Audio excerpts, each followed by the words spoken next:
From where Rachel is, those strong winds damaged homes too. That's where Alyssa Curtis picks up our coverage for us. Alyssa.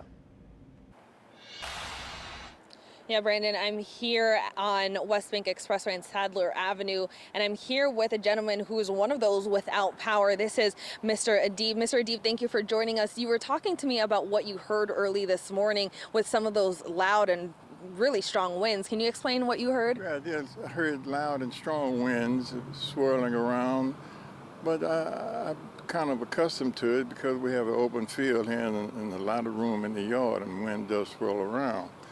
But the lights went out, and when the lights went out, I knew something was wrong. And my stepson said that there was a tornado, and I looked outside and I could see the rain swirling around.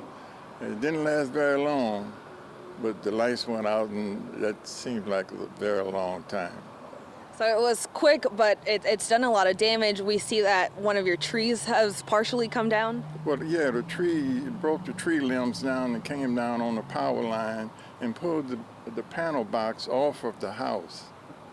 And that's what's the holdup is. That makes it take much longer because the energy said that they're going to be delayed. There's some trouble over at the hospital. So we know we need to take care of that first. So after that, then we'll. Then you'll have some power, hopefully. So it might have to fire up the generator.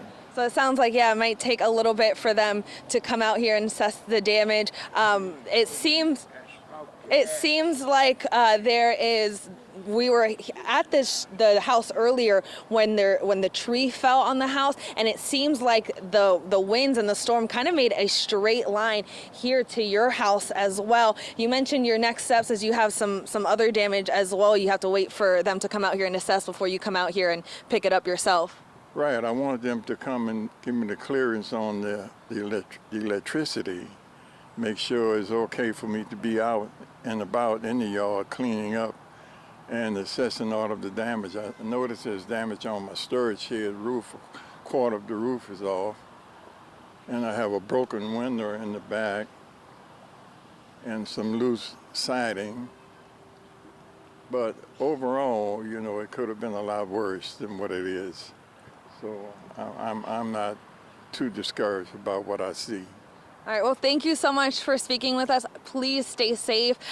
Like we saw, there's so much damage here, guys, and it's going to take a while for these energy companies to assess the damage and come out. I spoke to the firefighter earlier, and he said it's a mess, so please be patient and please be safe. Reporting live in Marrero, Alyssa Curtis, WWL Louisiana. Yeah, Alyssa, you and your photojournalist stay safe, too. We greatly appreciate your reporting.